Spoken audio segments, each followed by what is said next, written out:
মৰমৰ ছাত্ৰ ছাত্ৰীসকল ই কক্ষলৈ তোমালোকক স্বাগতম জনাইছো মই অংগৰাগ ভূঞা আৰু মই তোমালোকক অসমীয়া বিষয়ৰ পাঠ্যপুথি অংকুৰণৰ দ্বাদশটো পাঠ নামৰ বেবেৰিং বাঙৰ প্ৰশ্ন উত্তৰ আৰু ক্ৰিয়াকলাপৰ আলোচনা আগবঢ়াই আছিলো আৰু ইতিমধ্যে আমি দ্বিতীয় অংশত এই পাঠটিত সন্নিবিষ্ট হোৱা কিছু প্ৰশ্ন উত্তৰৰ প্ৰথম ভাগখিনি আমি আলোচনা কৰিলো এতিয়া অৱশিষ্ট অৰ্থাৎ যিকিটা প্ৰশ্ন উত্তৰ ৰৈ গল সেইকিটা আমি ইয়াতে আলোচনা কৰিম ভাষা অধ্যয়ন ব্যৱহাৰিক ব্যাকৰণ পাঠটোত মাক বাপেক লৰা ছোৱালী আদি কেইবাটাও সম্বন্ধবাচক জুৰিয়া শব্দ আছে মাকৰ লগত বাপেকটো আহিছে লৰাৰ লগত ছোৱালী আহিছে নহয় জানো তেনেকুৱা ধৰণৰ এইটো সম্বন্ধবাচক কংখৰ লগত সংখ শব্দ লগ লগাই উদাহৰণ দিয়াৰ দৰে জুৰিয়া শব্দ গঠন কৰা ককা আৰু আইতা আছে এটো হ'ব কি হ'ব ককা আইতা হ'ব নহয় হয় নে নহয় এতিয়া ভাই আছে তাত কি আছে ভাই ভাই ভনী আমি কি ক'ব লাগিব ভাই আৰু ভনী ভাই ভনী আই আছে আই লগত কি জুৰিয়া শব্দ আহিব আই লগত বুপাই আহিব আই বুপাই আই মানে মাক বুপাই মানে দেউতা কেতিয়াবা কেতিয়াবা সন্তানকো কয় ঠিক আছে তাৰপিছত আহিল পেহা পেহাৰ লগত সম্বন্ধবাচক শব্দ কি আহে একেবাৰে সহজ পেহাৰ লগত আহিব পেহি পেহি তাৰপিছত কি থাকিল জি জি মানে জিয়েক আৰু জিয়েক হলে জি হলে জিয়েক যদি হয় জিয়েকৰ গিৰিয়েকক কোৱা হয় জুৱাই জুৱাই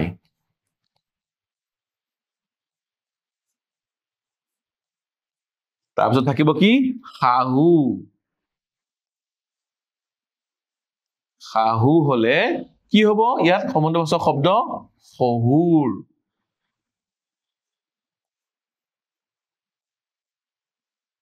তাৰপিছত তাৱৈ যদি হয় তাৱৈ লগত সম্বন্ধবাচক শব্দ যোগ হ'ব আমৈ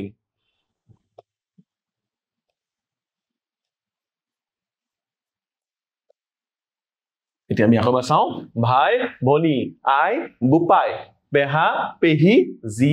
জুৱাই শাহু শহুৰ তাৱৈ আমৈ তোমালোকে এতিয়া পাৰিবা নহয় যদি নোৱাৰা তেনেহলে ইয়াৰ এখন তালিকাৰ সহায় নিশ্চয় ল'ব পাৰিবা এইকেইটা চোৱা তলৰ শব্দবোৰৰ বিপৰীত অৰ্থ প্ৰকাশ শব্দ লিখা মই দি দিছো ভালটো হ'ব বেয়া জিয়া হ'ব মৰা নিধনি ধনী বহল ঠেক নালাগে বিপৰীত শব্দ লাগে নুতুতে বিপৰীত শব্দ তুতে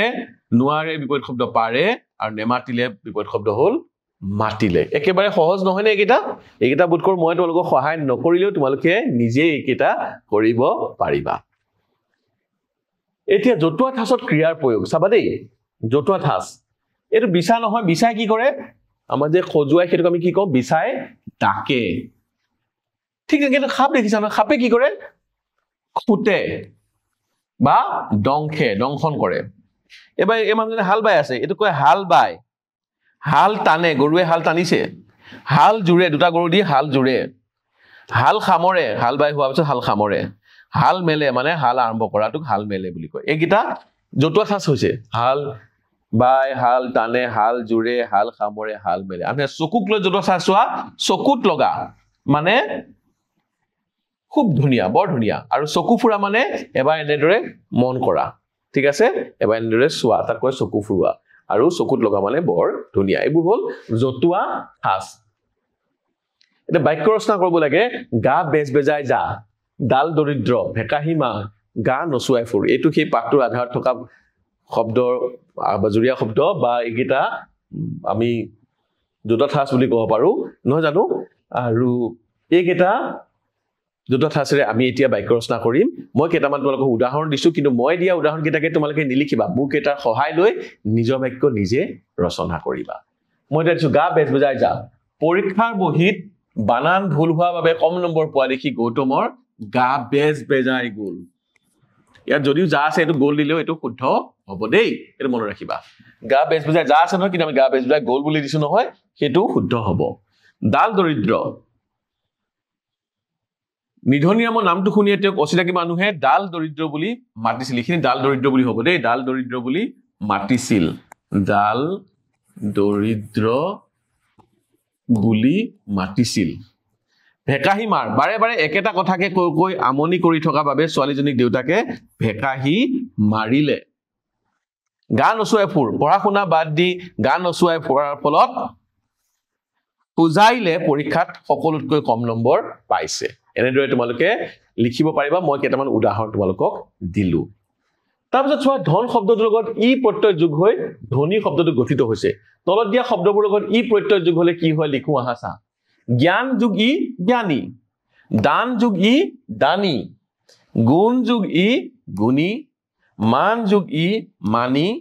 সুখ যোগ ই সুখী দুখ যোগ ই দুখী একেবাৰে সহজ নহয়নে বাৰু তোমালোকে নিশ্চয় এইকেইটা কৰিব পাৰিবা আৰু কৰাত তোমালোকৰ কোনো সমস্যাই হ'ব নালাগে এতিয়া জ্ঞান সম্প্ৰসাৰণ এতিয়া আমি জ্ঞান বঢ়াব লাগিব আনে তোমাৰ বিষয়ে কোৱা কোনবোৰ কথাই তোমাৰ গা বেজ বেজাই যায় লিখা এতিয়া মইতো মোৰ কথা ক'লে মোৰখিনিয়ে কম মোৰ বিষয়ে এনেদৰে ক'লে মোৰ গা বেজ বেজাই যায় কিন্তু তুমি কি হয় সেইটো তুমিহে ক'ব পাৰিবা তোমাৰ নিজৰ বিষয়ে তুমিহে ক'ব পাৰিবা আনেনো লোকে যদি তোমাৰ কথা বহু কথা কয় ভালো কয় বেয়াও কয় কোনটো ক'লে তোমাৰ ভাল লাগে কোনটো ক'লে তোমাৰ গা বেজ বেজায় অৰ্থাৎ বিচাৰ দকাৰ দৰে লাগে গতিকে সেই কথাটো তুমি নিজে জানিব লাগিব আৰু নিজে ভাবিব লাগিব আৰু সেই কথাটো তুমি লিখিব লাগিব সেইটো কিন্তু মই তোমাক লিখি নিদিও তুমি নিজে লিখিব চেষ্টা কৰিবা অসমৰ খাল বিল নৈত মাছ উভয় নদী হৈ আছে সেইবোৰত উৎসৱ পাৰ্বণ উপলক্ষে ৰাইজে সমূহীয়াকৈ মাছ মাৰে তুমি দেখা নিজ চকুৰে দেখা হ'ব পাৰে টিভিটো হ'ব পাৰে বা দূৰদৰ্শন হ'ব পাৰে তথ্যচিত্ৰ আদি যদি এনেকুৱা দেখিছা মাছ ধৰা উৎসৱৰ বিষয়ে বৰ্ণনা কৰা বেছিভাগ বিহুৰ সময়ত মানুহবোৰে একেলগে গৈ মাছ মাৰে তুমি নিশ্চয় দেখিছা মই এটা সামান্যকে লিখি দেখুৱাইছো নিজ চকুৰে দেখা উৎসৱত গাঁৱৰ মানুহবোৰে পৰম্পৰাগত মাছ ধৰা পদ্ধতি যেনে জাল পান আনকি কেতিয়াবা পৰম্পৰাগত বাঁহৰ মাছ ধৰা টোপোলা ব্যৱহাৰ কৰে পৰিৱেশটো উৎসৱমুখৰ পৰম্পৰাগত সংগীত নৃত্য স্থানীয় সুস্বাদু খাদ্যই স্পন্দনশীল আবেগক আৰু অধিক প্ৰাণৱন্ত কৰি তোলে আৰু গোটেই গাঁৱৰ ৰাইজে একেলগে গৈ মাছ মাৰি যি মাছ পায় সকলোৱে সেয়া ভগাই লৈ আনন্দ মেলেৰে খায় নহয়নে তোমালোকে এনেদৰে এই প্ৰশ্নটোৰ উত্তৰ লিখিবা আৰু যদি ক'ৰবাত দেখা তেনেহলে এনে ধৰণৰ উৎসৱ তোমালোকে চাবলৈ চেষ্টা কৰিবা বা কেতিয়াবা ভাগ ল'বলৈও চেষ্টা কৰিব পাৰা লখিমুৰ চুলিকুচা জাতলি বা অবিনষ্ট আছিল চুলিখিনি এনেকুৱা জাধলা হৈ আছিল তোমালোকেও তেনেদৰে ৰাখা নেকি যদি নাৰাখা তোমালোকে চুলি দাঁত ছাল আদি শৰীৰৰ অংগ প্ৰত্যংগবোৰ কেনেধৰণে যত্ন লোৱা দলত আলোচনা কৰি লিখা এইটো তোমালোকে আলোচনা কৰিব লাগিব তুমি জানো চুলিখিনি এনেকে লখিমী নিচিনাকে মেলি থৈ দিয়া নেকি লেতেৰা পেতেৰাকে থৈ দিয়া নেকি যদি নুঠোৱা চুলিখিনি যত্ন কেনেকে লোৱা নখৰ যতন কেনেকে লোৱা দাঁতৰ যতন কাণৰ যতন এইবোৰ তুমি কেনেকে লোৱা সেইখিনি কথা তোমালোকে দলত আলোচনা কৰি লিখিব লাগিব ঠিক আছে তোমালোকেনো কেনেকে লোৱা সেইটোতো মানে জানিব লাগিব গতিকে আটাইকেইজনে আলোচনা কৰি এইটো লিখিবা ঠিক আছে তাৰ পিছৰ প্ৰশ্নটো চোৱা পুৰণি কালত আমাৰ খেতিয়কসকলে গৰুৰে হাল বাই খেতি কৰিছিল কিন্তু এতিয়া কি উপায়েৰে হাল বোৱা মৰণা মৰা আদি কাম কৰে কোৱাচোন বাৰু এতিয়াতো গৰু ব্যৱহাৰ খুব কমি গৈছে এতিয়া ট্ৰেক্টৰ আহি গ'ল পুৰণি কালত আমাৰ খেতিয়কসকলে গৰুৰে হাল বাই খেতি কৰিছিল কিন্তু এতিয়া সেইবোৰ সলনি হৈ নতুন নতুন সুবিধা ওলাইছে যেনে হাল বোৱাৰ সলনি ট্ৰেক্টৰে আজিকালি হাল বায় নাঙলে আগতে হাল বাইছিল এতিয়া ট্ৰেক্টৰে হাল বায় ধান মাৰিবলৈ গৰু সলনি বহলকৈ বহুত ধানৰ মুঠি পেলাই থৈ তাৰ পৰা ট্ৰেক্টৰ ঘূৰাই বা অন্য হাত মেচিন পেডেল মেচিন অৰ্থাৎ যন্ত্ৰচালিত মেচিনেৰে ধান মাৰিবলৈ লৈছে অৰ্থাৎ আধুনিক সঁজুলিৰ ব্যৱহাৰ এতিয়া মানুহে কৰিবলৈ ধৰিছে ইয়াৰ পিছৰ প্ৰশ্ন শ্ৰেণীকোঠাত তোমালোকে মুক অভিনয় কৰি দেখুৱা মানে মনে মনে মুখে মাত দিব নোৱাৰিবা লৰাবোৰে কি দেখাব ছোৱালীয়ে কৰা কাম কিছুমান কৰি দেখাব আৰু ছোৱালীবোৰে কি কৰিব লৰাই কৰা কাম কিছুমান কৰি দেখাব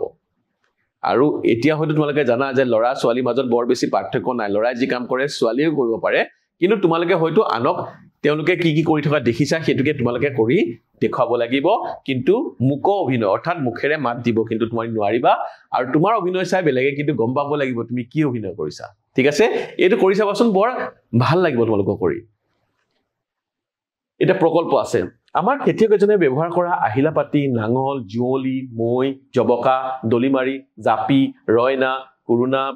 কুৰুনা বুলি কয় বিন্ধা আদি ছবি সংগ্ৰহ কৰি এলবাম প্ৰস্তুত কৰা যে আমাৰ খেতিয়কসকলে কি সঁজুলি লয় আকৌ মূৰত এটা জাপিও লয়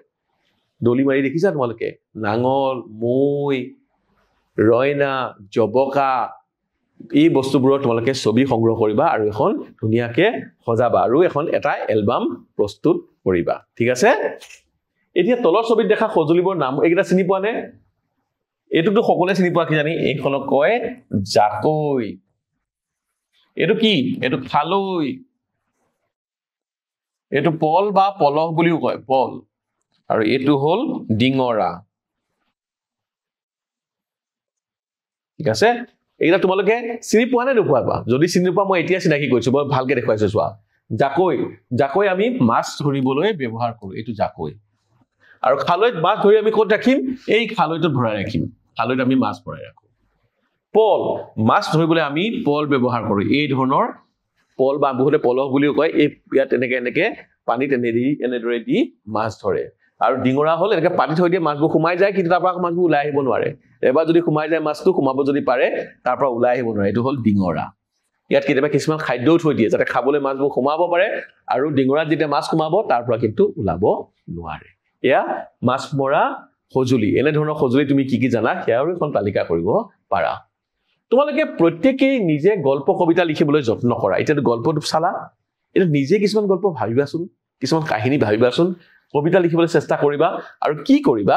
বাতৰি কাকতত শিশুসকলৰ কাৰণে এটা শিতান থাকে শিশুসকলে লিখা বস্তু তাত প্ৰকাশ পায় গতিকে তোমালোকে নিজে লিখা গল্প কবিতা ইত্যাদি বা প্ৰবন্ধ